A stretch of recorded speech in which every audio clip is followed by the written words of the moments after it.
again. I wanted to talk about surrendering everything to God. It's a word that sounds peaceful, but in real life feels terrifying. Surrender.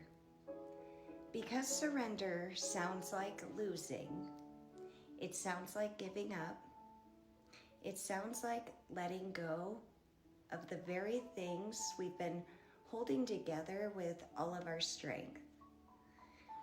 And the truth is, most of us don't struggle with loving God.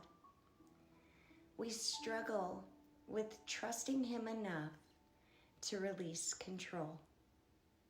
We say, God, I trust you, but still rehearse the conversations in our head.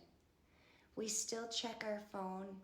We still try to fix people, and we still carry the weight of outcomes that were never ours to carry. Truth is, many of us want God to guide us, but only after we've tried everything ourselves. The Bible says in Proverbs chapter 3, verse 5 through 6, "Trust in the Lord with all your heart. Lean not on your own understanding. In all your ways, submit to Him, and He will make your paths straight." Notice it does not say, understand first, then trust. It says trust first. Surrender begins where understanding ends. Surrender is not saying, God, I understand why this is happening. Surrender is saying, God, I don't understand this at all, but I trust you anyway.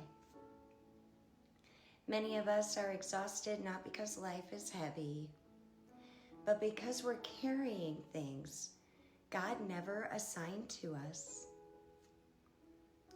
We try to carry other people's choices, other people's healing, other people's emotions, other people's love. But some of the deepest peace you will ever know and experience comes from this moment. Realizing God did not ask us to manage the outcome. He asked us to trust Him in it. Jesus showed us surrender in the Garden of Gethsemane. He prayed in Luke chapter 22, verse 42. Father, if you are willing, take this cup from me. Yet not my will, but yours be done. Even Jesus expressed His human desire. He didn't pretend it didn't hurt. He didn't pretend He wanted the suffering. He simply placed His will into the Father's hands. That is surrender. Not pretending we're okay, not denying our pain, but choosing God's hand over control. Surrender means, God, I give you this relationship. God, I give you this fear. God, I give you my future. God, I give you the need for answers. And God, I give you the timeline I had planned. Because sometimes what keeps us stuck in pain is not the loss. It's the refusal to release what we hoped God would do. We don't just hold people, we hold expectations. We hold imagined futures. We hold versions of life we thought would heal us. And we keep reopening wounds, trying to force closed doors. But Isaiah chapter 55, verses 8 through 9 reminds us, "For my thoughts are not your thoughts, neither are your ways my ways, declares the Lord. Surrender is the moment we stop asking, God, why didn't you give me what I want? And start asking, God, what are you protecting me from?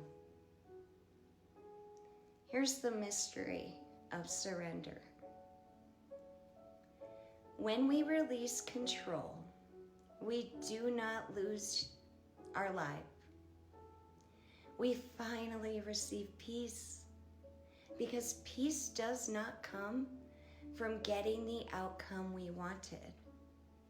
Peace comes from knowing God is in control of the outcome. We stop striving, we stop chasing, we stop forcing conversations, clarity, or closure, and we begin to rest. Psalm chapter 46, verse 10 says, "Be still and know that I am God." And being still doesn't mean do nothing, but it does mean stop playing God. Surrender is not a weakness. It is spiritual courage. It is walking away when our hearts want to hold on. It is trusting God with someone we still love. It is accepting God can work in someone's life without us managing it. It is believing that what God has for us will not require us to lose peace to keep it. Because what is from God brings us security, not confusion, rest, not anxiety, clarity, not striving. Today, surrender might simply sound like this prayer. God, I release what I cannot fix. I release who I cannot change. I release what I cannot control. I place it in your hands. Heal what you want to heal. Remove what you want to remove. And restore what you want to restore. And teach me to trust you more than my feelings. When we surrender everything to God, we don't lose our life. We finally put it in the only hands strong enough to carry it. I wish you all a beautifully blessed day, and please remember, you are worthy. You are loved. God's plans are better than our plans, and we are a child of the Most High King. His plans for us are always good. God bless you all, and have a great afternoon.